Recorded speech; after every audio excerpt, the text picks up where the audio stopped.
Les vacances étaient enfin arrivées après cette première année d'enseignement. Finalement, tout ne s'était pas si mal passé. Il me restait une année de remplacement avant l'obtention de mon CAP et je serais titularisé.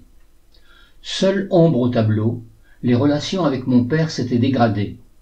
Je trouvais qu'il abusait de son autorité parentale. Je n'étais pas encore majeur, puisqu'à cette époque, la majorité était fixée à l'âge de 21 ans, mais je trouvais ce contrôle de plus en plus pesant. Nos relations n'allaient pas s'améliorer au cours des mois qui suivirent. Jusque-là, j'avais toujours accepté les restrictions qu'il m'avait imposées dans mes activités, tant scolaires que de loisirs, mais j'aspirais à une plus grande autonomie maintenant que j'avais cessé mon parcours étudiant. Je décidai cette année-là de profiter pleinement de mes vacances. Je souhaitais retourner en villégiature à Rons afin de revoir certains de mes amis du club Bécavin que je retrouvais chaque année sur la plage de la Cèpe. Nous étions toujours en relation avec madame Avenel. J'obtins la permission d'occuper la villa Fandango. Elle avait été mise en vente, mais elle était toujours sa propriété. Je pus y séjourner durant tout le mois d'août.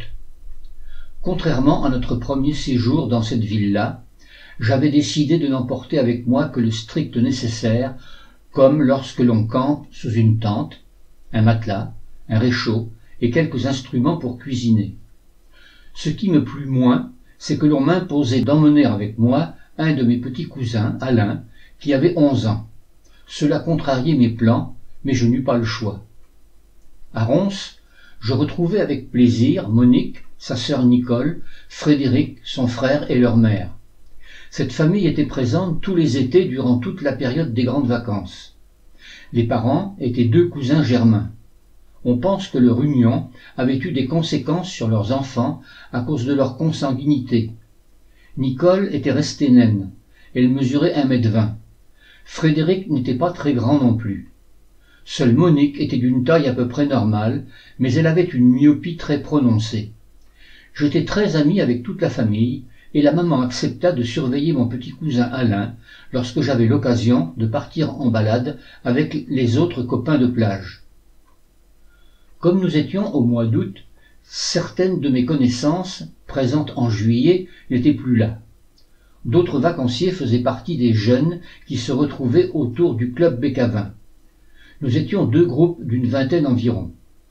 Le groupe des préados et notre groupe, constitué des 16 à 20 ans. Les activités ne manquaient pas. Bien que nous n'étions pas officiellement membres du club, nous avions accès au terrain de volley tracé sur le sable. Nous pouvions nous baigner, mais seulement à marée haute. La plage était extrêmement plate. À marée basse, la présence des parcs à huîtres, en avant de la grève, ne nous permettait pas d'accéder à l'eau qui se retirait bien au-delà. Nous avions les booms que nous organisions dans le garage de certaines des villas, et enfin nous avions aussi les balades au Mu de Loup, en bordure de l'embouchure de la Seudre. Le Mu de Loup était un endroit mi-ferme agricole, mi-guinguette, où nous pouvions aller boire un verre de vin blanc produit dans la propriété, commander une assiette d'huîtres ou de charcuterie, ou encore une salade de crudités que nous partagions entre nous. Nous dégustions ces quelques douceurs sous une tonnelle d'où pendaient les grappes de raisin en train de mûrir au soleil. Nous rejoignions le Mu de Loup à pied en passant par la forêt de pins. La balade n'était pas très longue, quelques 2 kilomètres environ, que nous parcourions en groupe. Parmi les jeunes présents au mois d'août, je fis la connaissance d'une jeune fille nommée Michelitier. Elle venait d'avoir 17 ans. Je fus tout de suite attiré par elle. Après notre première partie de volley, alors que tous nous allions nous allonger sur le sable pour nous reposer de nos efforts, je m'allongeai près d'elle. Instinctivement, ma jambe toucha la sienne. Elle ne la retira pas. Ce contact, entre nos deux jambes, genou contre genou, tibia contre tibia, cheville contre cheville, me sembla durer une éternité. J'étais soudain envahi par un sentiment étrange. J'étais incapable de prononcer une parole.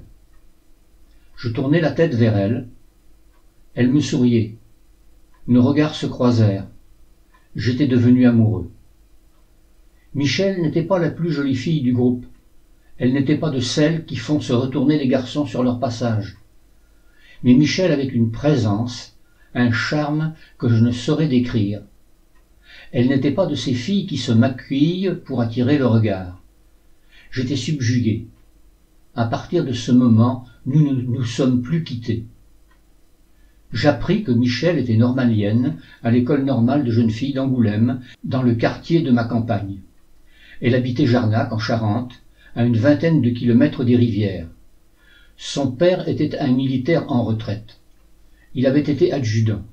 Il était très autoritaire et très rigide dans ses principes. Il travaillait maintenant dans la société Courvoisier qui produisait du cognac. Sa mère était une employée de la poste dans la même localité. J'appris que sa mère souffrait de l'emprise que son père avait sur les membres de la famille. Michel était fille unique. À 15 ans, elle avait fait la connaissance d'un garçon, et son père, qui s'était pris d'amitié pour ce jeune homme d'un an plus âgé, avait exigé qu'il se fiance. Elle regrettait maintenant cet engagement, mais l'autorité du père était telle qu'elle et sa maman n'osaient pas s'opposer à lui. Ces confidences, loin de m'éloigner de Michel, nous rapprochèrent. Je lui fis part de mes propres soucis avec mon père. Plus la fin du mois d'août approchait, plus nous apprécions de nous retrouver seuls et de nous enlacer de longues minutes. Avant de nous quitter, nous avons échangé nos adresses. Michel me donna son adresse à l'école normale d'Angoulême. Il n'était pas possible que je lui écrive à Jarnac, car son père aurait à coup sûr ouvert ma lettre et fait un scandale. En attendant la rentrée d'octobre, il fut décidé que nous nous reverrions en septembre à Jarnac en toute discrétion. Jarnac possédait un bassin aménagé dans le cours de la Charente. Ce bassin servait de piscine pour les habitants de la localité. Une grande prairie bordait le cours du fleuve à cet endroit. Elle se trouvait située dès le pont franchi, en plein centre-ville, sur la route conduisant à Cognac. Cet endroit était fréquenté durant tout l'été par de nombreux habitants et par les vacanciers. C'est là que nous décidâmes de nous retrouver, mélangés à la foule des baigneurs et des amateurs de grand air. Je devais aller m'asseoir dans l'herbe et attendre qu'elle puisse venir me rejoindre. Nous décidâmes du jour et de l'heure de nos premières retrouvailles. Nous n'avions pas de moyens de communiquer. Les téléphones portables et autres smartphones n'existaient pas à l'époque, et je ne sais pas si les jeunes d'aujourd'hui imaginent les difficultés que nous pouvions avoir, à l'époque, pour garder le contact avec nos relations amoureuses. Nous pûmes ainsi nous revoir comme nous l'avions envisagé. Il fallait rester discret. Michel pouvait craindre d'être reconnu et que notre relation soit rapportée à ses parents. Je la voyais arriver d'un pas lent, insouciante, son sac de plage porté à l'épaule. Je me contentais de m'asseoir sagement à ses côtés. Cela nous permettait de passer plusieurs heures l'un près de l'autre, à parler de la façon dont nous pourrions continuer à nous rencontrer une fois la rentrée scolaire arrivée. Nous pûmes ainsi nous revoir plusieurs fois au cours de ce mois de septembre. Il pouvait arriver qu'un jour Michel ne puisse pas me rejoindre. Nous avions envisagé cette éventualité et nous avions convenu des créneaux horaires et d'une date de remplacement pour le cas où je serais resté seul à l'attendre.